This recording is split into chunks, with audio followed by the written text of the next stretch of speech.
ये एक ऐसा घर है जो जमीन के अलावा बाढ़ के समय में पानी पे भी तैर सकता है। ये एक बिहारी आंसर है क्लाइमेट केओस के लिए। ये पूरी दुनिया के लिए और बिहार के लिए एक बाढ़ का पोटेंशियल सॉल्यूशन है जो कहीं ना कहीं हो सकता है कि एक बड़े स्केल पे यूजफुल हो पाए। Welcome to my floating house.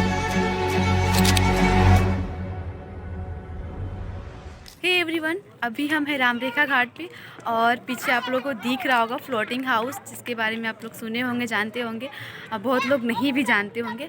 तो बक्सर में बना है और अभी मैं इसको एक्सप्लोर करने आई हूँ। और मैं जो बनाए हैं प्रशांत जिनका नाम है, तो मैं उनसे मिलने जा रही हूँ। तो चलिए आप लोगों को भी मिलाते हैं और दिखाते हैं फ्लोटिंग हाउस। अभी उस पर जाने के लिए हम लोग नाव लेंगे, उसके बाद फिर फ्लोटिंग हाउस पे जाएंगे। ओह राम जी, इस वीडियो में कुछ नया होने वाला है।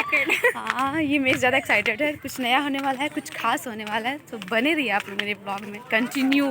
तो इस नाव पे बैठेंगे और हम लोग जाएंगे उस घर तक। बहुत ज़्यादा नज़दीक पहुंच गए हैं उस घर के। दिखाओ उधर,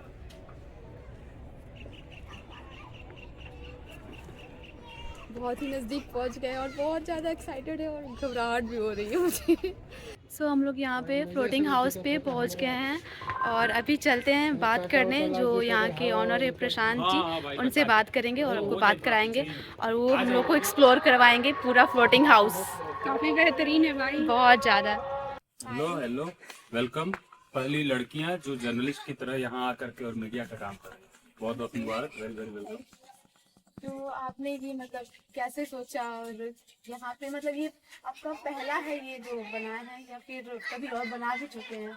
ये एक पहला प्रयोग है बिहार में। ये प्रयोग जो है ये जलवायु परिवर्तन को लेकर किया जा रहा है। जलवायु परिवर्तन में क्या क्या, तो हम लोग कैसा घर बना सकते हैं जो बाढ़ आए तो अपनी जगह तैरने लगे, जो घर हो वो कैसे गर्मी के समय में ठंड रहे, ठंड के समय में गर्म रहे, भूकंप से बचा ले, और सस्ता हो, लोकल हो और नेचुरल पद्धति से बनाओ, जीरो कार्बन फुटप्रिंट से, है ना। मतलब कंप्लीटली जितना हम लोग कार्बन उत्सर्जन इसका है वो कम है।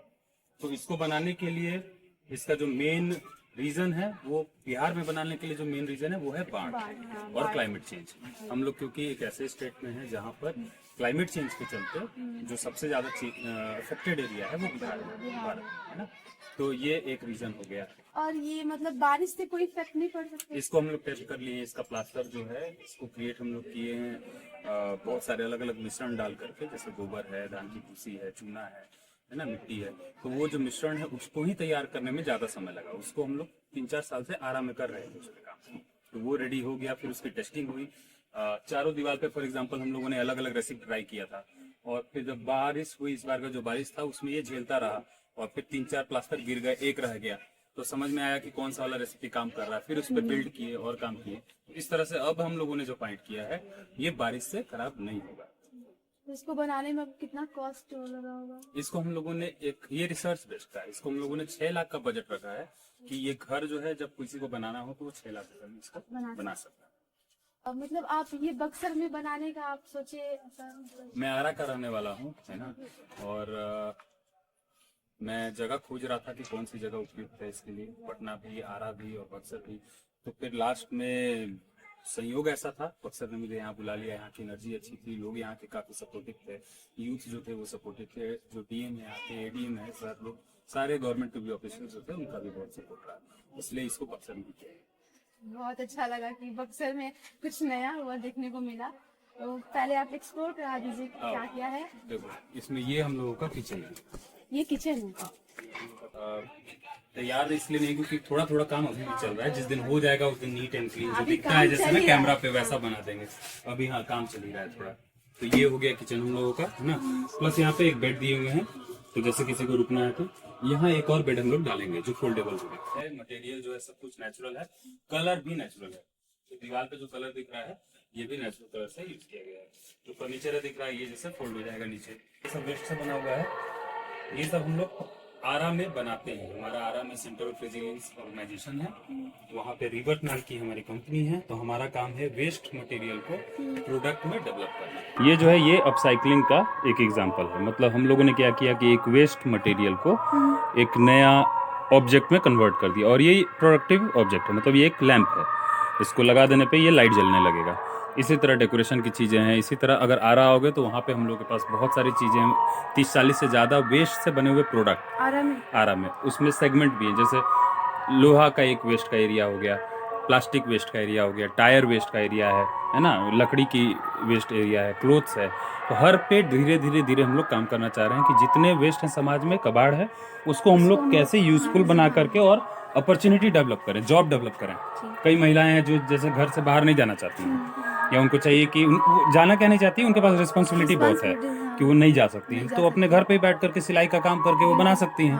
पूरे दुनिया में बहुत लार्ज स्केल पे विस्थापन हो रहा है। लोग अपनी जगह से छोड़ करके, वॉर के चलते बोलो, क्लाइमेट चेंज के चलते बोलो, जिसको अब क्लाइमेट क्राइसिस बोला जा रहा है, अब तो क्लाइमेट इमरजेंसी बोला जा रहा है पूरी दुनिया में। तो इस विस्थापन को रोकने के लिए जो फ्लड से होते हैं, जैसे पिछले साल हम लोगों ने सुना था स्टोरी कि पाकिस्तान में 33 मिलियन लोगों का विस्थापन हुआ था, फ्लडिंग हुआ था बहुत जोर से। उसी तरह हमारे यहाँ भी केरला में हुआ था, बिहार में तो होता ही रहता है हमारे। तो जैसा जगह है भौगोलिक स्थिति, उसी हिसाब से जो वहाँ का पानी का वो फ्लो में आता है पानी या स्लो रेज होता है, उसी हिसाब को सोचते हुए हम लोगों को फ्लड रेजिलिएंट हाउसिंग बनाना है। तो इसमें से ये एक प्रयोग है, ठीक है। इस पे मटेरियल का चुनाव वैदिक पद्धति का इसलिए है ताकि हम लोग चैलेंज कर पाएँ आज की जो तकनीक है, जो कंस्ट्रक्शन होते जा रहा है बहुत तेज़ी से, है ना। तो उसमें हम लोग सस्टेनेबिलिटी को मॉडल रखकर नहीं कर रहे हैं, हम लोग एक अनप्लान डेवलपमेंट पे हैं। तो अगर हम लोग चाहें और प्लान करें तो हम लोग एक बहुत बढ़िया से नेचर सेंट्रिक डेवलपमेंट जो होगा वो कर पाएंगे। तो ये उसके लिए किया जा रहा है, एक प्रयोग है और एक्सपेरिमेंट है। तो अभी स्टार्ट हुआ है, अब इसमें बहुत सारी चीज़ें आएंगी, जुड़ेंगी, जो नहीं काम करेगा वो हटेगा। अभी ऊर्जा कैसे उगाएंगे, पानी के बीच में है, लाइट तो हमेशा नहीं होगी, तो हम क्या क्या एनर्जी का सोर्स यूज़ कर सकते हैं। हमारे पास सोलर है, विंड है, टाइडल है, पानी पे है, तो कैसे उसको यूज़ करेंगे, हार्वेस्ट कैसे करेंगे एनर्जी, फूड को ग्रो कैसे कर सकते हैं। ज़मीन ज़्यादा नहीं है तो वर्टिकल कर सकते हैं कि खेती भी मतलब हो सकती है। बिल्कुल हो सकती है। और खेती अगर हमारे पास ज़मीन मान लो कम है तो हम लोग वर्टिकली कर सकते हैं, तो सरफेस एरिया ज़्यादा मिलेगा हमको। पानी पे हैं तो एक्वापोनिक्स कर सकते हैं, हाइड्रोपोनिक्स कर सकते हैं, मशरूम उगा सकते हैं। मतलब इसकी भी अपने हाथ में है कि हम किस तरह से इसको देखते हैं, किस तरह से इस अपॉर्चुनिटी को देखते हैं।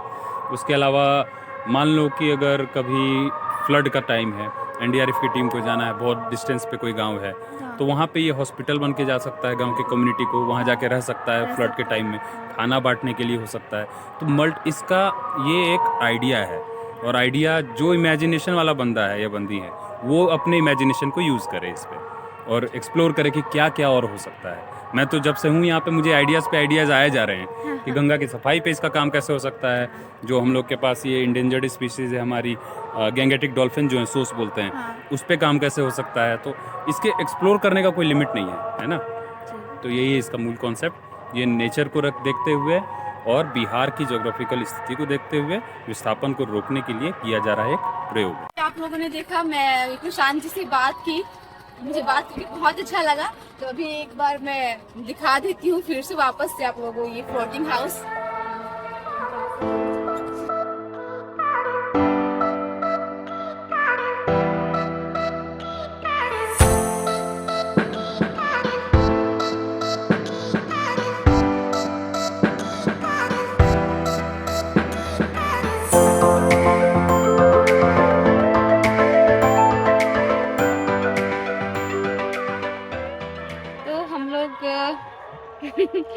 एक्सप्लोर कर लिए यहाँ, बहुत मज़ा आया। इनको बहुत मज़ा आया मेरी फ्रेंड को। और टाइम कम था, समय कम था हमारे पास, क्या करें। कोई नहीं, बट बहुत मज़ा आया। तो मैं आ गई हूँ घर, और आप लोग देखे ही फ्लोटिंग हाउस को, और जो फ्लोटिंग हाउस के ऑनर थे जिन्होंने इस प्रोजेक्ट को तैयार किया है, उनसे बात किए हम। तो उनसे बात करके बहुत अच्छा लगा, और उनसे बात करके आप लोगों को बहुत अच्छी अच्छी जानकारियाँ भी मिली होंगी, नई नई जानकारियाँ मिली होंगी, और बहुत अच्छा भी लगा होगा ये प्रोजेक्ट आप लोगों को सुन करके। तो ऐसे जो प्रोजेक्ट कर रहे हैं या फिर जो प्रशांत जी हैं कर रहे हैं, तो इनको आप लोग सपोर्ट करिए। मैं इनका प्रोफाइल मेंशन कर दूँगी, तो इनके जितने भी वीडियोज़ होते हैं या फिर इनके जितने भी मतलब कोई भी काम करते हैं तो इसको आप लोग सपोर्ट करिए, क्योंकि आप लोग के सपोर्ट से ही सब कुछ होने वाला है। और मेरे वीडियो को भी आप लोग थोड़ा सा प्यार दे दीजिएगा। जो हमारे पास प्राकृतिक संसाधन है वो लिमिटेड होते जा रही है, तो हमें अपने फ्यूचर के लिए कुछ कुछ देखना पड़ेगा। और प्राकृतिक आपदा जो होता है उससे बचने के लिए बहुत ही अच्छा है। जैसे बाढ़, भाई बिहार में तो बाढ़ बहुत ही आता है। हमारा बिहार बहुत आगे है, अगर हम चाहेंगे तो अपने बिहार को बहुत आगे ले जा सकते हैं। अपने बिहार के लोगों को बहुत ज़्यादा प्रोत्साहित करें और एक दूसरे को आगे बढ़ने में हम लोग मदद करें, तभी हमारा बिहार बढ़ पाएगा और हम बढ़ पाएंगे। मुझे तो वहाँ पे जा कर के बहुत अच्छा लगा। मतलब वो जो प्रोजेक्ट था, वो उन्होंने जो सोच के क्रिएट किया है उस चीज़ को, बहुत ही सराहनीय है, बहुत ही मतलब अप्रिसिएट करने वाला चीज़ है भाई। मतलब बहुत ही अच्छा कर रहे हैं। और आप लोगों को कैसा लगा आप लोग कमेंट में बताइएगा और कीप सपोर्टिंग। मिलते हैं आप लोगों से नेक्स्ट वीडियो में। आई होप कि आप लोगों को ये वीडियो बहुत अच्छा लगा होगा। अगर लगा होगा तो एक कमेंट कर दीजिएगा। और बाय बाय, टेक केयर।